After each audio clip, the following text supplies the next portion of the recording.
Hey, it's Naftali. Thanks so much for joining me on the Humans Working Book Marathon. Today's section is called Dealing with Bad Behavior at Work, or anywhere, but mostly at work.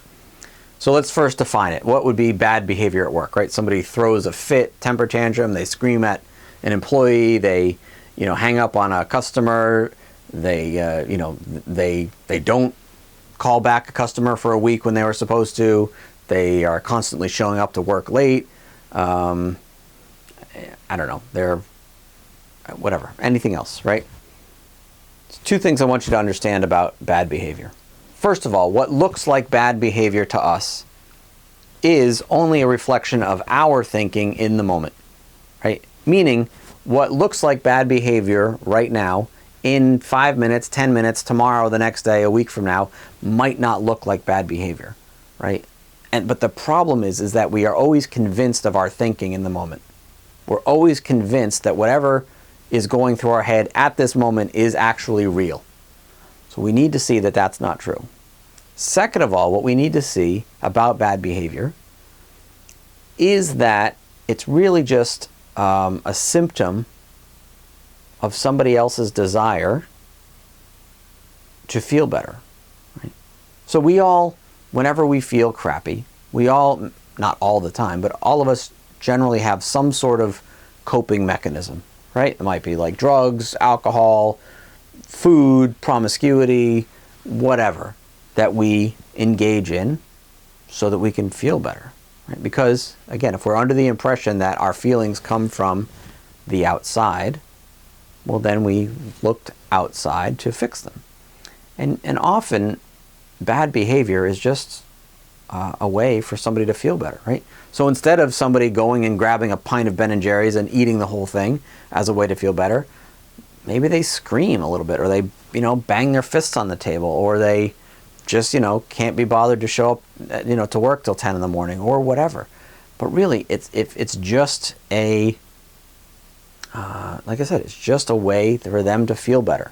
And so as long as they're not really doing any harm, right? They're not throwing chairs across the room or whatever. It's in a way, it's a little cruel to deny them their antidote, right? So think about that for a minute. So think about if somebody, was upset at work and they went to the fridge and grabbed a pint of ice cream and ate it, you wouldn't scold them.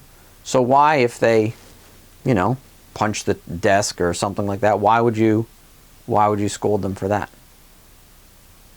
Or whatever it is, they yell at a customer or whatever. Sure, there may be implications, but still, can't we see the humanness in other people? Can't we see that they're just like us? They too want to feel good just like we do. And maybe our thing is some ice cream and their thing is some, yelling, temper, whatever you want to call it, anger. Can't we see that? And if we do, what needs to be done about it will become readily apparent, if anything, in fact, needs to be done about it. Now, when it really does look like we need to do something about it, to me, what seems to work is that as we remind people of what's actually happening, right? We remind people of where their experience is coming from. We remind them that all that's happening right now is they're kind of wearing these crap-colored glasses and the whole world looks dark, and there's this natural ebb and flow of the mind which will bring better thoughts along soon enough. And when that happens, it won't look so bad. And when it doesn't look so bad, they probably won't act out. If we can remind people of that, remind people of what's actually true for everybody all the time, and actually really see it for ourselves, these bad behaviors just go out the window. They do. Right? Now you say, oh, but what about some horrible, horrible situation? Don't go there right now. If you can see it true for what I'm describing, these smaller situations, see it as really true for that. Then go out a little bit, then go out a little bit, then go out a little bit. You'll see it for all sorts of situations. A colleague of mine, this is not in the book, but I'll share it here. A colleague of mine connects sex offenders, rapists, with their victims. And as there, you could say that that's bad behavior to the extreme. But as these people come to see each other as human, come to see that they are more similar than they are different. And that's actually a phrase that a lot of them use, that we're more similar than we are different. Does it erase what happened? No. But it erases a lot of that negative feeling that you might have to otherwise carry through the rest of your life on either side for what happened, right? So maybe that was, an extreme example. Of course it was an extreme example, and that sort of thing doesn't happen inside the four walls of a company, usually, right? We're talking about more everyday kind of stuff. But just think about it. Think about how possible it is. If that can be true, even just some of the time, do you think that you could see how somebody in your office who's pissing you off is more similar than they are different to you? Consider that. The last two things that I want to say about bad behavior is what often happens in companies is that as people exhibit bad behavior, in whatever way that is, the knee-jerk reaction is to create more rules to prevent those behaviors. And that will almost always backfire. Almost always. Okay? More rules do not create more clarity. And if we want to have better behavior, we need more clarity.